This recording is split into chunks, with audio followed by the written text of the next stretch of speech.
Hey, everybody. My name is Trevor Grimes, and this is The Content Crowd. Thank you so much for being here. The Content Crowd is a podcast where we explore what makes content resonate, from creative habits to point of view shifts to behind the scenes breakdowns, so that listeners and me and you can stop mimicking others and start actually making something that matters. I'm here today with Justin Price. He needs no introduction, so I'll let him start off. Justin, tell me a little bit about who you are and what you do and what you tell people you do at parties. What's up, Trevor? Thanks for having me, man. First of all, No, thank you. we've gotten to work together for a while. This is super fun to just do a casual format like this. Definitely. No, thank you. You're the busy one. You got the book and all kinds of things going on, and you've got a baby on the way. So we've got a lot going on, but I like to think it's productive, not busy. yeah. It's intentional. And we, for the most part, I am the principal at an agency called Verse Creative. We serve world-changing, faith-based organizations, nonprofit and for-profit, that are really making a difference in the world. And one of the things that we do, for the most part, is help them grow. I think there's strategies we can do with brand. There's strategies we can do with marketing. Sometimes there's internal communications opportunities. A little bit of consulting there. Recently, we've been doing a lot of integration for AI to help them grow, to be more efficient, to be more effective. But it is a really fun consulting agency that helps people grow. For the most part, people talk about our agency kind of like bringing in like the special forces. You've got an infantry that's like holding the line and fighting the good fight every day, and with that comes some wounds. Some challenges, some fatigue sometimes, and you get those special forces to come in and move that line forward so that your whole infantry can backfill that. Whereas I think there's a lot of marketing agencies where they want you to be reliant on them to be your infantry and slowly move that line forward. We just love the sustainable model of helping you advance and do the most valuable work we can for you. If you're outsourcing it, it should be doing the very most for you, not the minimum.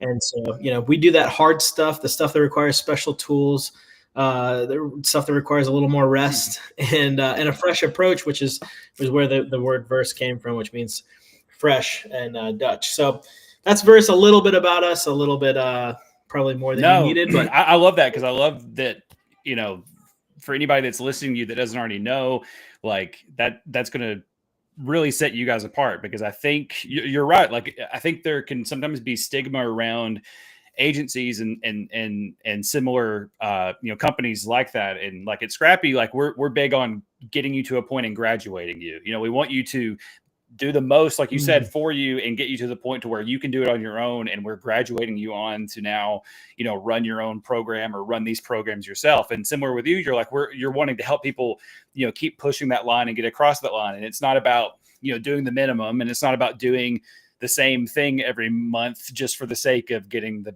bill. Like you're, who you're working with, but also I know that you and your team are also passionate about like the kind of work that you do. And I think that really speaks volumes. And I think it's important for there to be agencies who are trying to do something different, which is doing the most and helping clients learn and grow, versus, which seems like that should be the norm. But for, a lot of places, it's kind of become the norm to just do the minimum just to get like that paycheck every month and get as many retainer clients as you can and just send them through the same plays every month.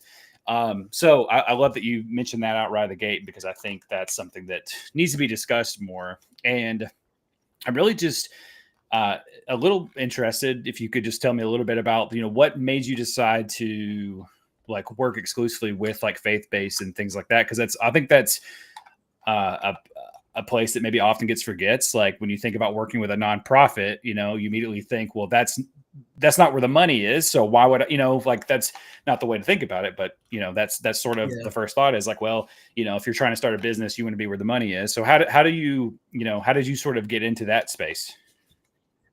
Sure. Well, I mean, I had 12 years of working full-time as a creative director at a nonprofit. And there's actually quite a few of our 13 directors who also have worked at large nonprofits that are running in the top 1% of the 1% of the biggest nonprofits in the country.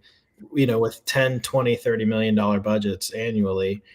And those organizations, they find this really tight balance between like big dollar spend, a lot of money coming in and out, and also wanting to do good in the world, and make an impact and change their communities. And it's a very unique position. I think a lot of times, nonprofits get thrown into this like low performer, and all the high performers are in these big enterprise jobs, but there are a few.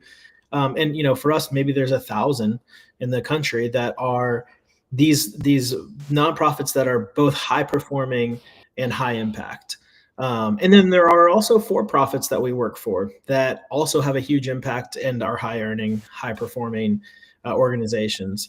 And so what I had found is just by the nature of growing these and by working inside of them, it had built relationships. And we kind of, we just said, hey, we just want to expand being able to help more people. We want to expand being able to make a bigger impact than just, for me, just working in one place. I could keep moving places to bigger places, and we kept growing and doubling these organizations I worked at. And again, that's not all me. There's obviously that relies on good teams and also people help. But the thing that like, just I guess just like gets us out of bed in the morning and gets us excited is, we want the work that we're doing to make a difference. Yeah.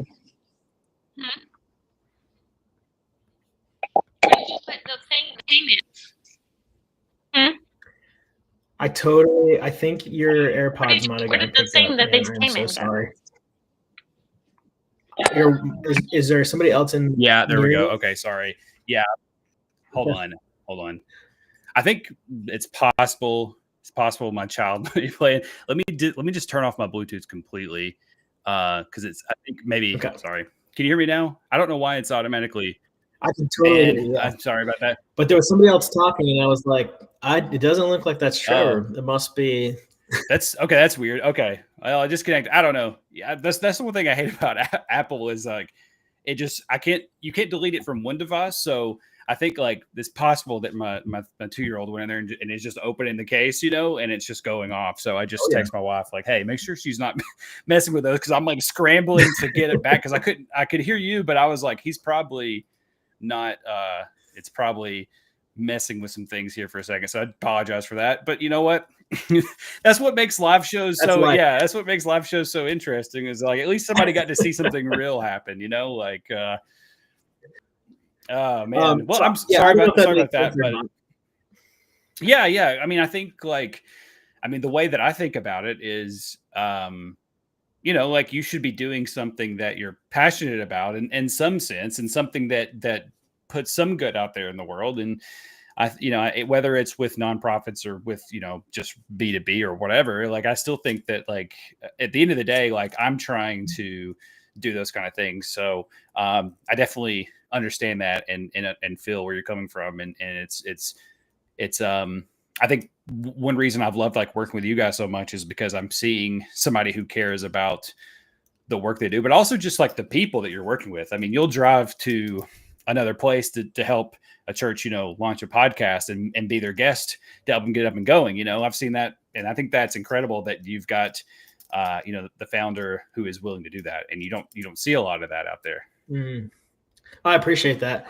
That's just the fun of like loving what you do. I mean, it's like that particular podcast you were talking about. I was like, that was a blast. That was like a highlight of my week, to be able to drive over, record some content for a few days. I was up in Michigan.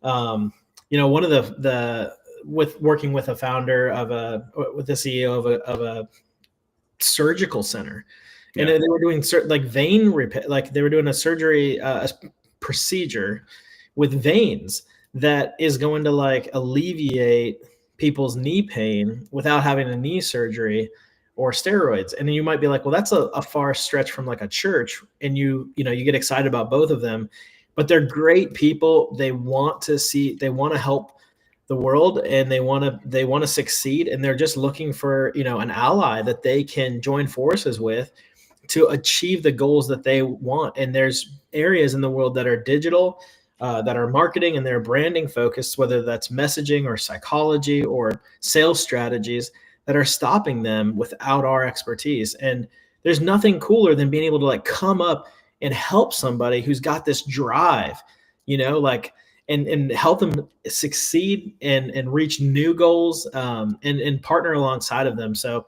it's, for me, it's an honor to get to do that. Like, it's not a chore or a task for me. It's like, that's the thing. Like, that's what makes it all good. Yeah.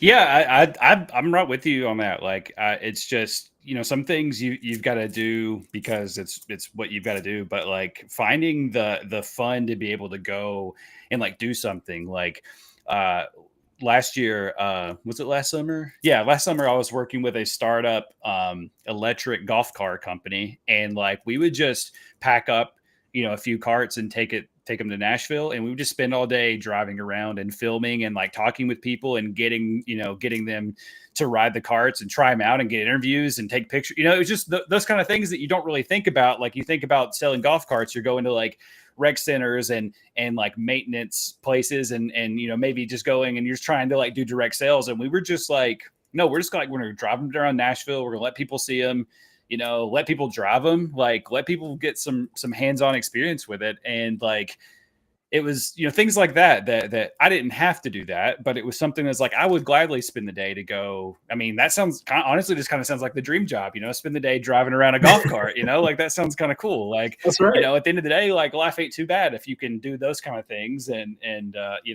that's part of your job. Like, I think it's just one of the things where, I don't know, maybe creative jobs get a bad rap with some people, depending on what you do, but it's all about what you make it. And if you can do those kind of things and it's fun and exciting and it's not all the time, but every now and then it makes it all worth it. And I think it makes you more valuable of a person, whatever your job is, to those people and to the people that want to work with you, because it just kind of shows you're willing to do the little bit of extra and you enjoy doing it. Well said. I'd love to hear, like, we're talking about creating content and starting podcasts and doing all these things. Like, what's like a philosophy or a rule that you have that goes around, that you believe when it comes to creating content? Oh man, this is like maybe controversial. That's okay. That's okay. But a rule that I kind of swear by is that I think that constraints are a really good thing. I think that putting up guardrails and clarity for a creative is like the biggest gift you can give them, honestly. Because here's the thing, like, the tighter the squeeze, like the more constraint there is in solving a problem, the more creative you have to be for the outcome. Like a good example of this is like, if I gave you like $10 million, if your budget constraint is like way out, and I ask you to solve a problem like, get me 2,500 new customers, so here's $1 million, give me 2,500 customers. You've got so much money, right? Like, that would be phenomenal. You've got so much money per customer. Is that $4,000? I'm not good at doing math on the fly. I'll agree. It's a lot of money per customer. I think it is 24,000. I think it is. I can do it, but I'll believe you. That sounds about right. I was thinking like, your customer acquisition cost is high, but it's okay because you've got $10 million to spend. So that $1 million. So that would be $1 million would be 4,000. Let's just go with that. So $1 million, you got $4,000 CAC. And so if you said, hey, like that's the goal, and then the message is, I want it to go to everybody. Yeah. Now all of a sudden, that's not as fun. Like, that's not as I don't know. At some point, I have to narrow this audience down, because 4 billion people is a lot to reach, and just guess like, oh, I hope out of 4 billion, I'm going to get 2,500 people. And so you go, oh man, well now I'm only working with like fractions of pennies to reach all these people. I guess let me go with like the US market, okay, or this regional market, and then I'm going to narrow it down. And I got to start narrowing it down. But if you put constraints on the creative and you go, I actually just want to sell it to this type of person, now we can get creative with understanding who they are. And we can also, and if you said, like, I only have like $50 per person, that's actually super common. Like, people want to sell, they come to us all the time. They're like, oh, I want 1,000 new customers. and the sale is like, you know, a $50,000 sale, but I'm only willing to really invest about $100 per customer. It's super tough. It's really tough. That's if we could do that, everybody would just be blowing up. And so we have to get realistic about how can we do that. But when those constraints are tighter and you start to say, and I only have this much time and I only have this area that I can do it in, and this product can only do these things, or this service can only do these things, you've put together all this like sandbox for us to figure out something that is very achievable for a creative person who the whole, you know, everything is possible in the world when we started this conversation. But as we built the smaller and smaller sandbox, you've given me more of a tighter constraint in which I can be creative with. And oftentimes I think people just go, well, I'm not going to be creative. The tighter the constraints are, the less creative I'll be. But the truth is if you are willing to push past the constraint, the idea that the constraint will hold you back, and actually think that the constraint might unlock something new that hasn't been done before, or it might unlock something new that that company hasn't done before, or it might unlock something new that you and that company haven't experienced before. And exploring that could be the most exciting breakthrough for this campaign or for this initiative. All of a sudden, like, those constraints get really fun. Yeah. So that's the philosophy. We could talk about, you know, just talk about constraints for the rest of this, and talk about the squeeze, because we're all feeling it, you know, like we're feeling these tight constraints and the need for ROI every day. Yeah, definitely. I mean, that might be I guess it's probably in some trains of thought that is a controversial rule, but I'm completely agree with you on that. I mean, one, like I love the constraints because I am a person who, if left to my own devices of everything, will spend forever trying to make every single piece look a certain way or do something way. I mean, it's like creating a website. Like if I tried to create my own website from scratch, like it would never get done because I would like this design, and then I would like this one, and I would try to make this happen. I'm trying to make this work. But if I go in and just pick a template and just make myself work within that, I can actually get it done, you know? And it's one of the reasons why I think I've always gravitated towards and really enjoyed like account-based marketing, because that's how I understand things. Is like, we're going to know who the specific target is, and we've got a small number of people. We know exactly the one problem they're having, and we have the one solution for that. And that, like you said, that squeeze is kind of what helps me at least like understand this is how I can make something that works really good for you know, this person or this sector of people. And I think it's kind of why this show, like, I had a hard time with it at first, like thinking of what am I possibly going to talk about, because there's 20,000 plus, you know, business podcasts out there. And I was like, and then like, do I just talk about content? And then I was like, well, you know, if I just think about just content, I can definitely come up with a few questions, and then I can start figuring out the people and where it makes sense. And like, I'm not just going to interview content creators. I also have been interviewing project managers, because I like to hear about how do you make, you know, build that squeeze and build that scope and keep people in line, and how do you keep creative people in line and all these things. And so that's sort of how I came to this. Like there's with the parameters left wide open for me to make a show about something, like I might be talking about how to become a dungeon master, you know, and which I don't know anything about, but I thought maybe I'll learn how to do it and talk about it, you know. Instead, I'll just, you know, I'll come on here. I have a point of view that I can kind of like, angle everything. And I'm just going to ask people through that point of view, through that very narrow lens, and let them talk about it and let everybody else sort of lead the way, you know. Which I would love to use. You mentioned, I think the very first thing you said was talk about the creative squeeze, which is the name of your book, right? It is the name of the book. Yeah. Do you want to talk a little bit about that? And is that philosophy, does it weave in and out of the book? You know what? That's a good question. I definitely, we talk about that philosophy in a few of the chapters. The book was really written for people who oversee creatives, because one of the things that I realized is that we're like trying to get the most out of our teams. And I was trained by a lot of traditional old school guys, you know, over the last 20 something years. I've reported to a lot of people. I've also worked as a creative underneath other people, and they're like good people. They're good leaders. They have good hearts, and they wanted the best for me. I really do believe that. But there was never like any kind of like playbook on how do you lead this person who is a highly emotionally connected person to their work? Meaning, like a leadership principle for leading a group of accountants. Like if they have a bad day, it does not affect whether or not the math that they do is still following the rules of math. And so if they're putting in numbers, if they're doing data entry or they're doing analysis, maybe their analysis is not as good if they're foggy. But if they're having a bad day, like the math still maths. Yeah. But as a content creator, if you're having a bad day and you're supposed to be connecting with a group of human beings and you're not wanting to exploit whatever the thing is that's happening in the moment because you haven't even fully processed it, you'll hit a wall, you'll hit a block, and your content will suck.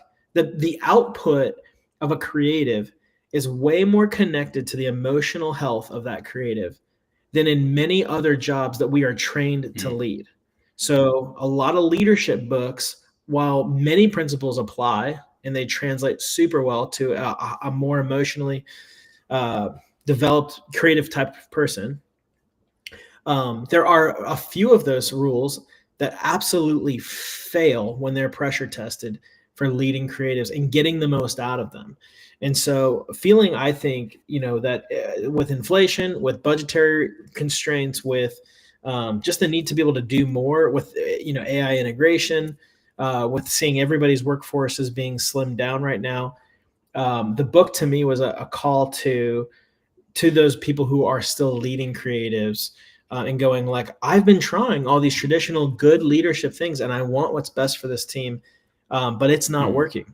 And I don't feel like I'm getting the best from them. Our campaigns are not performing, or the work that we're doing isn't that good, or audiences are not responding. How can I get more from my creative team without spending more money? Because our first answer is always like, oh, we just need more people. If we want, we need to do more content. We need to do more of this, that, or the other. And the truth is, like, we got to do more of the right things. And what are those right things to do? And how can we get the most out of the people we're paying? Yeah. Wow. That was very, you made me just feel like probably the most heard I've ever felt, not to say that, people I work with now don't, but I've never really thought about it myself in that way either. That, like, if I'm having like a down day or if I'm foggy and I've got, sometimes it's hard to communicate, and that's as a creative person or as a content creator in some form, like communicating, that's number one. Like whether it's, writing an email or writing a program or something, it's or even just getting in front of a camera and having to talk, like there's definitely been days where coming in to do this show, like we're only 6 weeks into it, but there's definitely been days where I'm just like, I've got to get myself amped up for it because I can't be like feeling down and out, like, and get on there and try to be peppy and talk to somebody. So yeah, that's an interesting point. And I love that you put it that way. Because like I said, that just, it made me more, I haven't read the book yet. I have been wanting to get it, but I've got a stack that I've already got, but you made me want to really think about, moving your book up on the stack a little bit higher because, that made me feel very seen and heard. And I'm hoping that this message resonates with a lot of other people that are listening, because that was a powerful one for sure. I appreciate it. Yeah. And you've mentioned, working as a creator yourself. What kind of, I've seen what you do currently, but do you have any, like interesting campaigns or stories like from your days as working for someone versus being the the founder? Well, I mean, being the founder, you're still, as a founder of an agency, you're always working for someone. Your clients are still your bosses, and the reality is now you just have the weight. I've got about 30 families that rely on me to succeed with this business, that I'll get paychecks from Verse. And I think about those kids every day, and the families that are living off of what we're doing. And so, yeah, those bosses are still very real. Yeah.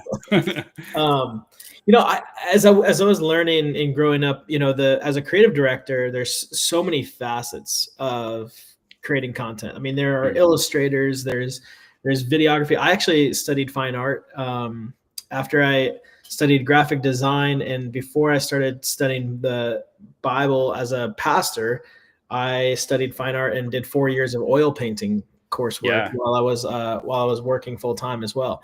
And I love design. I actually still really love getting out and doing like location scouting. I love Mhm. being able to set like a scene for any piece of content that we're creating.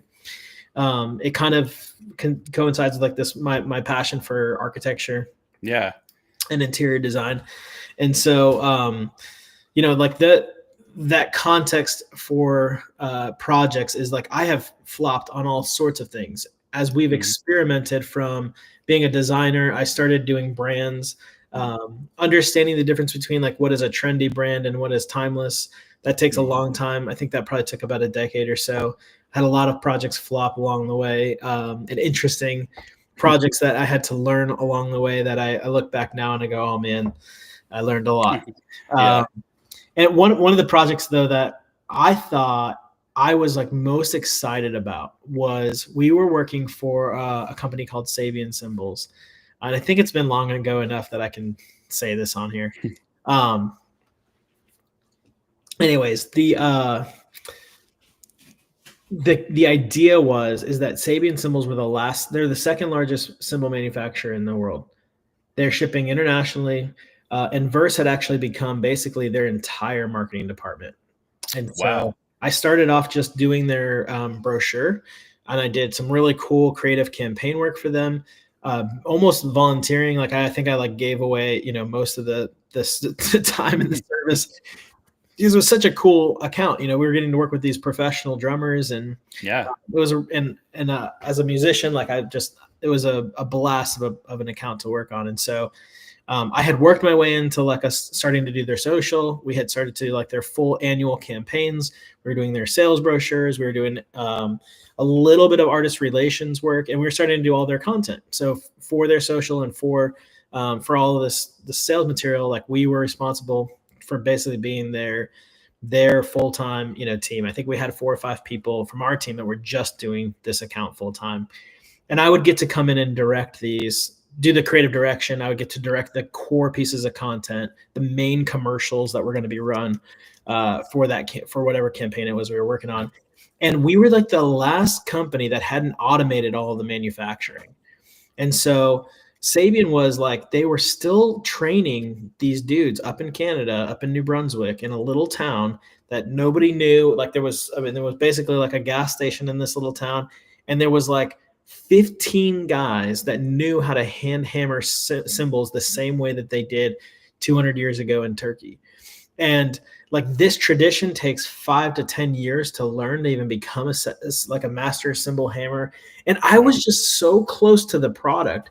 I was so close to these people after working there for a few years and working with them as a client for a few years, and so in love with like the behind the scenes and the product development of all of this, that I pitched a creative campaign, which was let's no longer feature any artists. Hmm. This was genius. So, some of the artists were like Neil Peart from Rush, and Yeah. we had artists like Phil Collins on the roster and Chad Smith from Red Hot Chili Peppers. And so, like, these are like really good A-list art. Yeah. Yeah. And here's Justin suggesting to the owner and to the head, the C-suite at Sabian, we should not use a single drummer.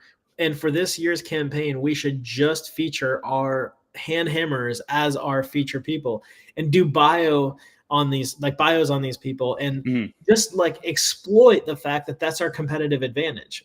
And I was Yeah. too close to the product. It looked beautiful. We did this cool photo shoot.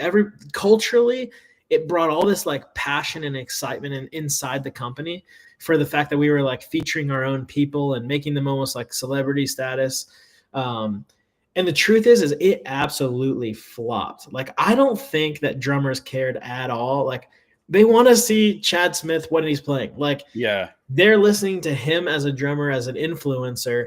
And it just like, it was such a humbling experience for me to go through this exciting thing that had a lot of validity, enough validity that the C-suite got excited about it and they went forward with it. Yeah. And they said, fine, yeah, that's great. And artist relations, it's been a sticky 10 years for artist relations in the music industry, Yeah.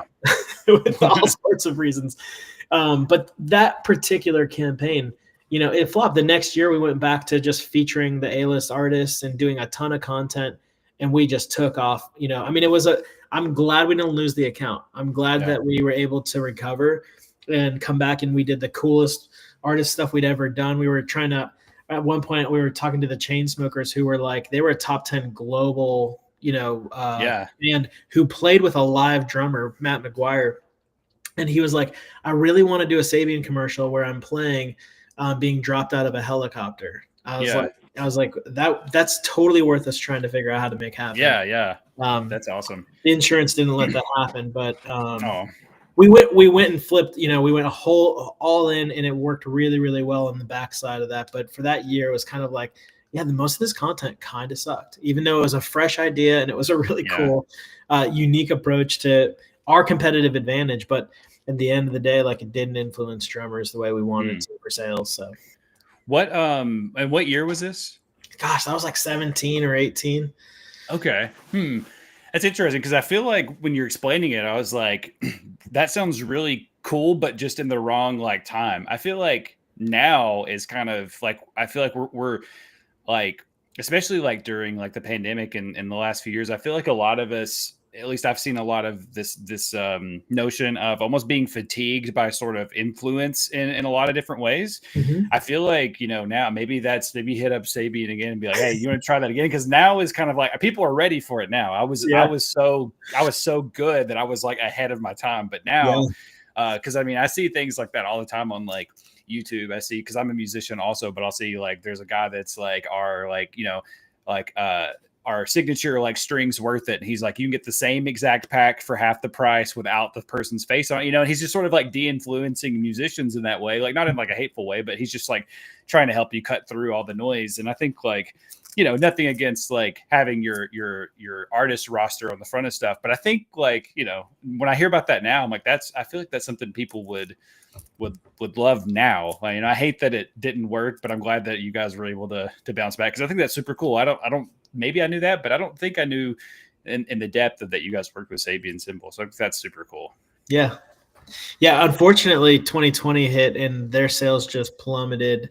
I remember we kind of watched about 4 months of sales orders getting canceled, and because we were overseeing sales and marketing for them, we were doing all their collateral, and we were working on the international strategies. It was like it started in China and worked its way across the Asia and European markets, and then eventually the late spring, the U.S. kind of everybody just shut down all their music venues, and so all these drummers kind of just it's a dark time for those musicians that were live musicians. Yeah. And, unfortunately for studio musicians, like, they're not going through cymbals, so it was a really tough season for Sabian. And I honestly don't know how they've recovered, but I know we kind of very kindly just tapered way, way down on everything we were doing with them. And I think they laid off most of their staff for a long time.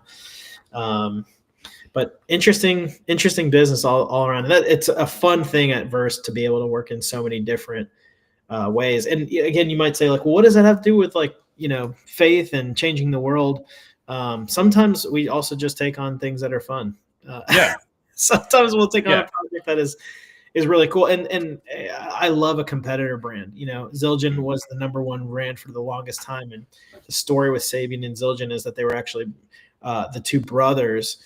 One brother got pissed off at the other brother. So like the CEO of Sabian, his last name is Zildjian, and I did not know that. That is Zildjian interesting. family, like, they've really still dominate the entire cymbal market. But the one brother was like, hey, we can make these by hand, we can do this better, and we don't need to commercialize everything the way that you're doing this and lose our soul.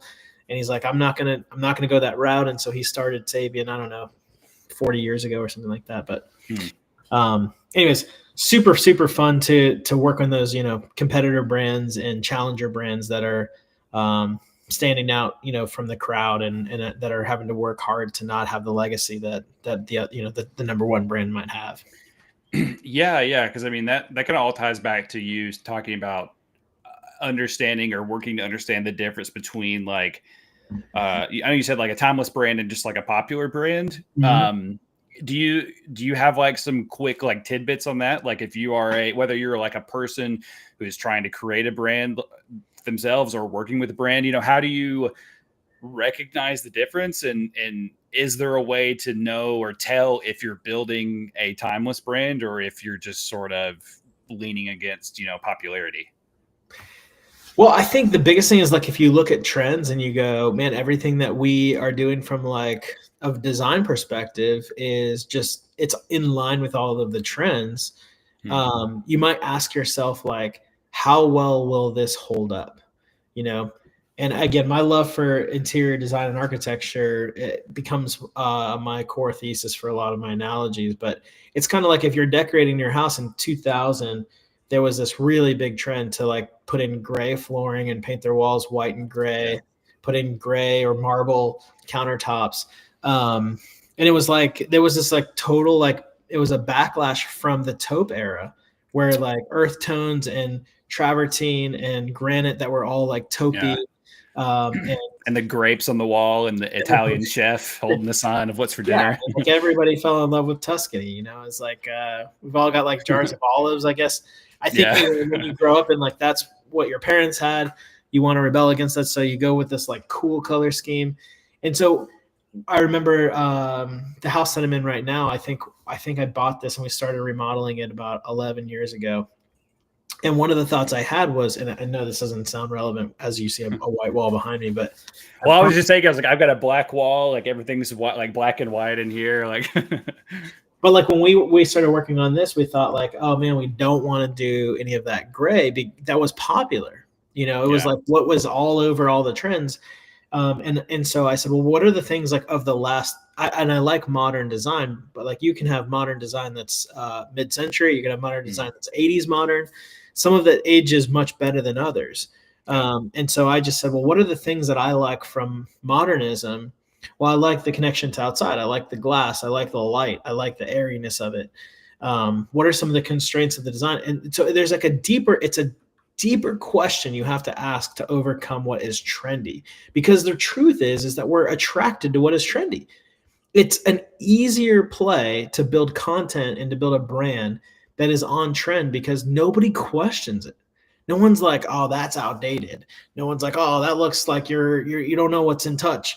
But sometimes you just end up doing the trend and you fall into the crowd, and you end up falling into the thing that's not really the best for your content or for your brand, or in my analogy case, like the house, it's not necessarily the best thing. And so you end up with this cold, sterile house. And while it might work in some places, in many homes, it doesn't work. And we've already started to see people get rid of all of their gray and move to black and white and move back to warm. And I think there's more green and taupe, and browns that are in trend. I think I just saw like the trend for this year interior wise was like a lot of green. The Milan Design Week was like all forest green. And so my wife and I we're designing another house right now. And we put in a green kitchen. So like we did all these custom painted green cabinets. We were looking around and like there's green cabinets are available everywhere. And we just love it.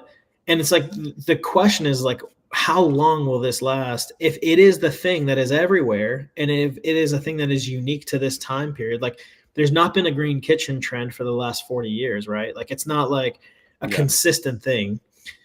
There's a good chance that green kitchen is going to look outdated in the next 5 to 10 years, and people will be like, oh, remember when that was cool. And it's like, it's just a choice you have to make. And you may say, well, that's worth it to me right now for this time or this season that I'm going to be in this house, or for this time or this season for the content that I'm trying to make. I think content is way more forgiving than a brand itself. The core elements of the brand are like the things that are the identity and like the language, the voice and tone that is going to be driving the heartbeat of that. If you're just trying to be this thing that is on trend with your voice even, it kind of just gets lost in the noise of everything. And it's very easy. But I think digging in deeper and going, what is truly your voice that you can hold up over the test of time? What is the thing that you're going to go, man, it doesn't matter what is popular today or tomorrow or in the future, this will be truth. This will be good. This will be authentic to who I am and who this brand is. And then those are the building blocks that you can actually utilize and you can hold on to, you know. And I think for us, we try to like build those into our DNA with our values. We try to build it into our DNA, not just like a visual brand, but how can the visual brand represent those values that are what make us who we are? And I find that approach versus saying what is popular, and what is everybody else doing right now, and what will look good, and what will people think is cool.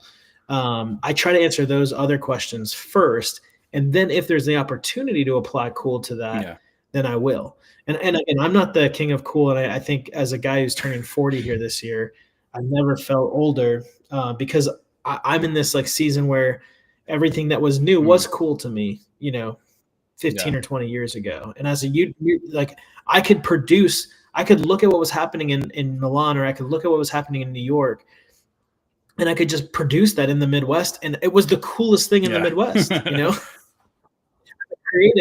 I was a creative director in East Tennessee for a while, a small town in East Tennessee. And it was so easy to make things that were fresh and cool there, because all I had to do was be the first one to bring it in. But that's not really being a creative. That's being more of a copier. That's being more of just a trend, follower. And it doesn't necessarily build lasting good things. For me, you know, there's no greater like compliment than when something still holds up. When I look back at a brand I worked on 20 years ago and they still haven't changed it, because it holds up, you know, and some things just age better than others.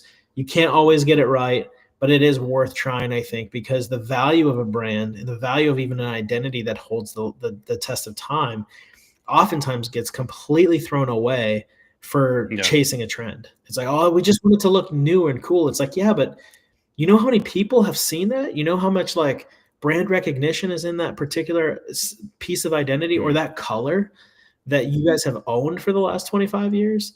And it's man, when you go from brand to content, they're two vastly different conversations. I still think that's just thinking about that in a like visual way, like you're talking about, like, you know, it's oversimplifying it, but you can be like, you know, you're thinking about content, you know, think about like Porsche, like their cars have looked like a Porsche as long as it's been around. You know, they're not, they've got some other models, but they're, you know, the main models look the same as they did, you know, 80 years ago, however long ago, because that's what works. And it'd be like if John Deere started making their tractors orange, you know, it's like, why would you, like you said, you own that color, that's what people think about. And, you know, there's ways to adapt, but also if you are, you know, you're going to switch and make something a different color. And again, I'm oversimplifying, but same with content. If you're going to switch and start talking about things in a different direction, or you're going to completely change what your brand does or change the name. I mean, even just changing the name of your brand is hard. I mean, you think about like TV, like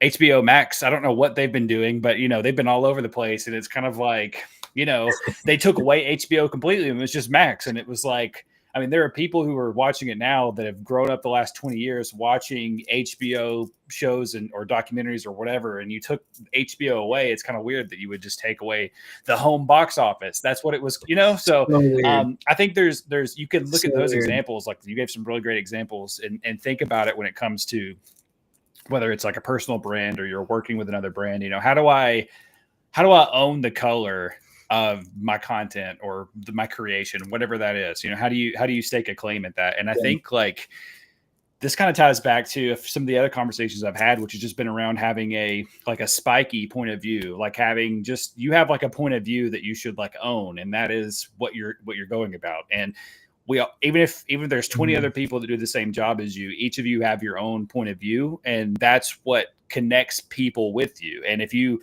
have a point of view that is your own, that's what I would think would be building that timeless or towards that timeless brand versus following trends, because following trends is not going to be your point of view. It's going to be borrowing from, like you said, borrowing from the middle, you know, wherever else over in Europe and bringing it to the Midwest. You know, you're just, you know, borrowing things and you're not bringing your own point of view. So I think the way you explained it really set off some light bulbs, because that really gave me some ideas on connecting all this together. Um, I know we're getting close to time, and I want to be respectful of you. The last question I want to ask is my ender question for everybody is, what's the one hill that you'll die on when it comes to creating content?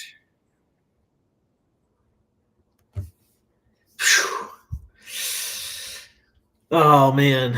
Um, all right. So with all the bad content, with all the bad things that I've done, when I ship something, um, we have like a saying at Adverse. It's kind of a mantra, which is like if there's a question on like, is this ready to ship or not? Or does it need another edit? Does it need a little bit like more polish? There is like an endless Mm, amount of polish, right? That can happen to almost anything you make. I've never met a creator who didn't say that they were like they mm, could make it better than what they yeah. shipped, right? And so I always say that like excellence is doing the very best you can with what you have. It is not doing the best you Mm, can imagine. Oftentimes, what we have is our skill set, and we know and we believe in that, but we also have yeah. a deadline. And so for a client work, for an advertisement for an event that's going to expire, if I take 3 more weeks and you miss out on that advertisement being out in the market, it's not good. For content, we just always have this like question of like, is it ready to go? Is it not good enough? And at Verse, like there's a temptation to just check it Mm, off and send it at any agency, because it's like it costs the client less, it costs you less. It's the faster you can get it done or whatever. It seems like it would be a good thing to just get it done. And we would say that, hey, like if it's in question, if it's like, is this good enough? Um, I think you got to yeah. ship excellence. And so, what does that really mean? What does shipping excellence mean for people who make content and for creators? I think it Mm, means editing.